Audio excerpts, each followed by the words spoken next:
Chris Noth. He made his way from Yale Drama School to Law and Order and Sex and the City. Now he's got a whole new slate of acting projects. I sat down to talk with him about it all. I always ask people how long it took them to become an overnight success. How long do you think it took before you felt like you were successful as an actor? I had been at it quite a while. Even before I went to Yale Drama, I was kicking around New York City, studying acting, trying to get, and there wasn't that much work then. I had concentrated on the stage. So for me, going to Yale Drama, where you were just working on stage all the time, was, I would say that was, for me, the beginning of a career where I knew that I didn't have to be a cater waiter.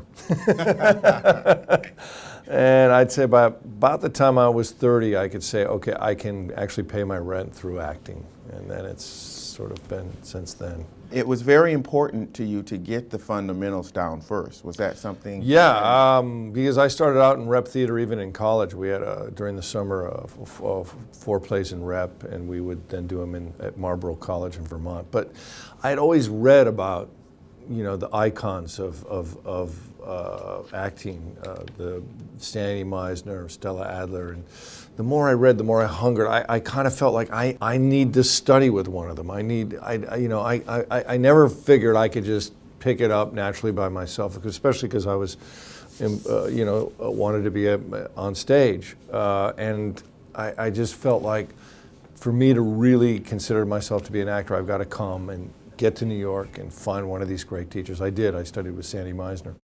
And then you do that, and then, you know, after a couple of years you go, well, gosh, I want to get in a play and do plays, and it was very difficult. So after a couple of years, I realized I'm either going to go to Chicago, or if I got into Yale, I'd go there, because I know if you go to Yale, you're doing plays back to back. You know, I did like 30 plays in 3 years.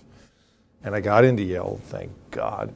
And my life basically changed from that point on. Let's fast forward a little bit. You recently played in the BBC series Titanic, Blood and Steel. You've executive produced. You worked with TNT on the film Bad Apple. That was fun. Your character in The Good Wife was just named governor. Yes. So does that mean there's going to be hell to pay in Illinois? Will you have your role? I'll be back. I don't know. I'm always sort of in and out on the show, which has been a blessing, because I can then go off and I did a Broadway play last season, 2 seasons ago, or I go off and do an indie movie or something. But it's like coming home, and I'll do an episode or 3 in a row and then go off for a couple. It's nice because they've got such a great world that they have to deal with, you know. And then my world's a little bit different, but because we're married, and the crisis of our marriage and what I do creates some nice storylines. You work a lot. You've really. Well, my kids and going to school. I gotta get going. That's not what I can't sit back. Well, you like to work. It's all about the search for great material. There's a lot. It's not like there isn't a lot of material out there. There are tons of TV shows. I don't know how you keep up with them. But the kind of things that I want to do, I want to inform my life, inform my imagination, and those are few and far between. Mm-hmm. I mean, the shows that I watch that I would love to be on, I think the greatest TV shows, besides The Good Wife, up there right now, Mad Men, Downton Abbey, House of Cards, and a couple other shows which I haven't seen. I heard Game of Thrones is fantastic. Of course, I loved Rome and Sopranos. Sex and the City was okay. So it's just, you have to make a living, but you also still want to be inspired. You don't want it just to become about 9 to 5. And it can be that way if you do a TV series, if you're not careful.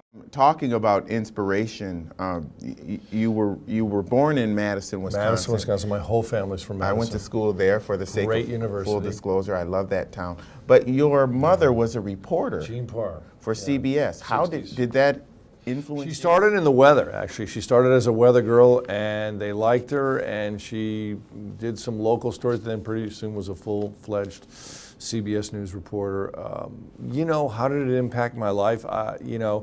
At that time as a kid, it was kind of like, baseball. I just I knew what she did. I wasn't that impressed with it. Did it make you want to get in front of a camera? No. Okay. No, not it at all. didn't, okay. No, it didn't. It made me like to travel because I traveled at a very young age. And I've always found that traveling has opened up my life quite a bit. Among your credits are two of the most successful series on television, Law and Order and Sex and the City. So you originated that role. Yeah, the funny thing Logan. about that is the pilot of Law and Order was made in 1988, and it was supposed to be a CBS show. And I remember doing the pilot, auditioning and getting the pilot. It was the first really big break in my acting career. And then everything stopped because CBS dropped it. But Brandon Tartikoff, who ran NBC at the time, I guess bought it and had faith in it. So we started rolling the camera in 1990. So it started on CBS. What did They never showed it. They bought the pilot. What didn't they see? I think the hour drama was in trouble at that time. I think it was the age of sitcoms at that point. And I think the hour drama was suffering. And this was, I have to say, the first 3 to 4 years of Law and Order, I think, were revolutionary in terms of TV. It was a New York show. It really showed the inner workings of the police and the district attorney, the Justice Department in New York. It showed New York in a different way. It was all men, actually. I don't mean to sound misogynist, but it was a man's world at that time. Yeah, especially since most of your fans are women. And then, well, later on, but then we incorporated women into the cast at the behest of NBC because they wanted to get a women's audience. But the whole, as they call it now, procedural drama was something new then and interesting. I think now it's sort of like by rote and everyone does it. You are the real Notorious Big, because when people come in and see, I already see that face. Does that role annoy you? Does the idea of being known as Mr. Big on Sex and the City? It's a little annoying, I guess. It was a lot of, listen, it was so well written and fun to play, but it's so much the past for me. Okay. That it's a little bit, I've done so many other roles that I'm like, which one of these is going to stick? So actually I get asked a lot about Peter Florrick.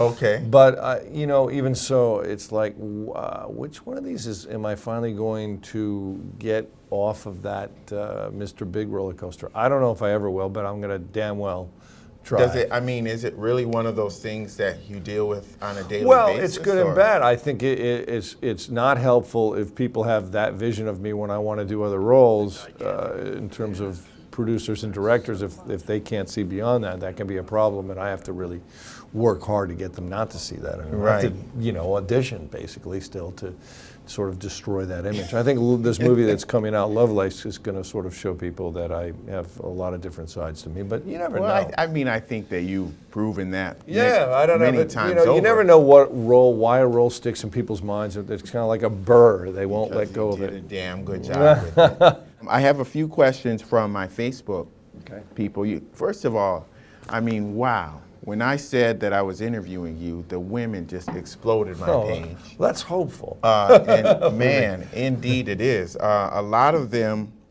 had questions. One of them said, ask him if he likes to play mean jerk guys. They are fun. If they're written well, they're the most fun, I must say. This was an interesting question. You mentioned your son a few times. She says his son is biracial. Ask him if he thinks we are now in a post-racial society, and what kind of world will his son inherit? A world that will be lots of people like him, where it's neither black nor white, nor it's all a mix now, and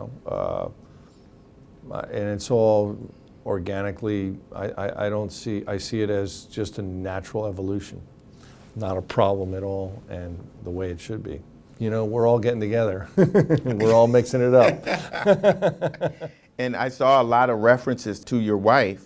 You got married later in life. Much later. But your brand, I usually don't talk about people's personal lives, but because your brand, your audience is a lot of them women, and you are a sex symbol. I think that, it's kind of one of those things that you almost cannot ignore. So the question is, there are a lot of people that reported on the fact that when you got married.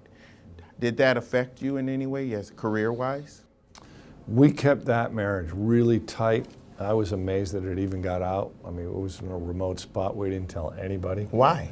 Because I just, forgive me, but it's anathema when I see celebrities like put their weddings on magazines and on shows. You know, it's like, to me, it's like so gross.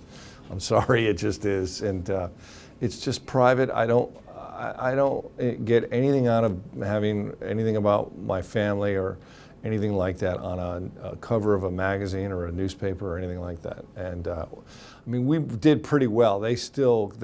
Some photographer from National Enquirer, I guess, climbed up a tree from 2 miles away and got a shot at somehow. Unbelievable. But it was pretty quiet, which is the way I wanted it. I feel like in the kind of world we live in now with Facebook and Twitter and everyone talking about everyone, that I find myself like trying to, in my own life, put a wall around it. Was there any pushback that you got from the fact that you're in an interracial relationship? Occasionally, you know, when I was in a play on Broadway 2 years ago, I'd occasionally get letters of outrage, usually from, you know, somewhere in Alabama or something, saying, you know, don't come down here with your wife or some, you know. It's just, look, there's sick people all over the world, you know, and you just have to ignore them and hope they get better. As an actor, do you feel that you've proven yourself to yourself? No, absolutely. So what's missing? What's roles, certain roles. Shakespeare, I haven't done Shakespeare in ages. I don't think I've yet cracked the kind of movies that I want to do. You know, it's a tough nut to crack now. The movie business has changed a lot. You know, it's a lot of competition, and there's a lot of different kinds of roles still to go. I still feel like I'm climbing that mountain. Thanks a lot, Chris Noth. And with Chris Noth, I'm Lee Hawkins. We'll see you next time. I don't think people realize that there are 17 million adults who don't have access to food, that 1 in 6 children are food deprived. I feel like in the kind of world we live in now with Facebook and Twitter and everyone talking about everyone, that I find myself like trying to, in my own life, put a wall around it.